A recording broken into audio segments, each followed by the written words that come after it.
কথা খুব স্পষ্ট বলি, সেটা হচ্ছে আমার শেষ দিন জাতীয় নির্বাচন কমিশনের প্রেস কনফারেন্স শুনেও মনে হচ্ছে হোমওয়ার্কটা কিন্তু জাতীয় নির্বাচন কমিশন ভালোভাবে করে রেখেছে।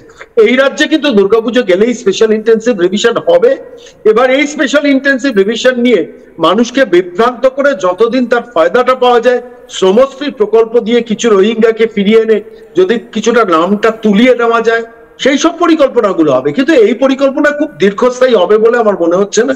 আগামীকালও তো ওদের সুপ্রিম কোর্টে শুনানি আছে এবং রাজ্য সরকারের বক্তব্যটা সেখানে শুনানি হবে।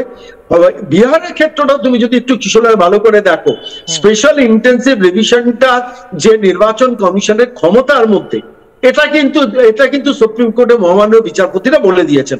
তারা যেটা বলেছেন যে যেখানে ফ্যালাসি থাকবে, যেখানে প্রবলেম থাকবে, যেখানে ছোট ছোট গন্ডগোল থাকবে, সেগুলো রেকটিফাই করে দেওয়ার জন্য আমরা এখানে আছি।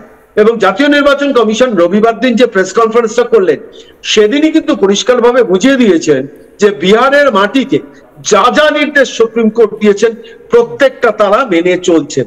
তাহলে এবার প্রশ্ন, এই রাজ্য সরকার মমতা বন্দ্যোপাধ্যায় আটকাবেন কোন পথ দিয়ে? এই পশ্চিমবঙ্গে এসআইআর হবে, মমতা বন্দ্যোপাধ্যায় নিজেও চাইবেন না যে এসআইআর আটকে রাষ্ট্রপতি শাসনের দিকে যাক। তিনি জানেন যে রাষ্ট্রপতি নির্বাচনে হলে মমতা বন্দ্যোপাধ্যায়ের সংখ্যাটা, মানে আমি বলছি বিধায়ক সংখ্যাটা 100 তলায় নেমে যাবে।